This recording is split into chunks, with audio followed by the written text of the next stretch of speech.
વડોદરાના મહારાણી રાધિકા રાજે ગાયકવાડની આગેવાનીમાં એક મૌન રેલી યોજાઈ। પશ્ચિમ બંગાળના કોલકાતામાં ટ્રેની મહિલા તબીબ પર દુષ્કર્મ સાથે હત્યાનો બનાવ બનવા પામ્યો હતો। આ બનાવને લઈ સમગ્ર દેશમાં તબીબો હડતાલ કરી વિરોધ નોંધાવી રહ્યા છે। આ વિરોધને સમર્થન આપવા વડોદરાના મહારાણી રાધિકા રાજે ગાયકવાડની આગેવાનીમાં એક મૌન રેલી યોજાઈ હતી, જેમાં મોટી સંખ્યામાં લોકો જોડાયા હતા। વડોદરાના મહારાણી રાધિકા રાજે ગાયકવાડ લક્ષ્મી વિલાસ પેલેસથી એસએસજી હોસ્પિટલ સુધી મૌન રેલી કાઢવાનું આહવાન કર્યું હતું।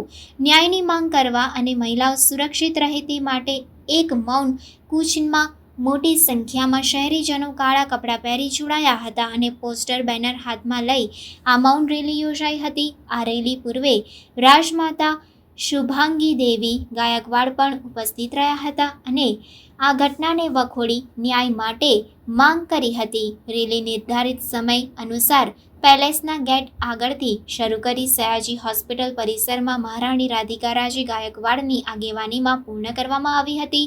આ રેલી સયાજી હોસ્પિટલમાં કેન્ડલ સળગાવી બેનર સામે ન્યાય મૌન રેલીની પૂર્ણાહુતિ કરવામાં આવી હતી। અમે ખાલી માંગ કરીએ છીએ નારી સમાન સુરક્ષા અને ઇન્સાફ, બસ એટલું જ કહેવું। સરકારને કોઈ મેસેજ?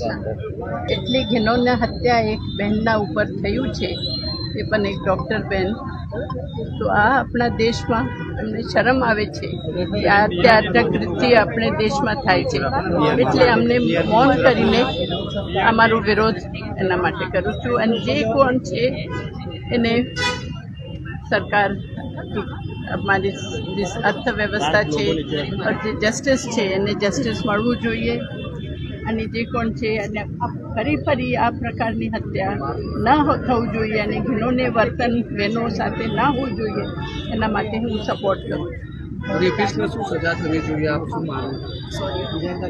બીજી વખત આ પ્રકારની ઘટનાનું પુનરાવર્તન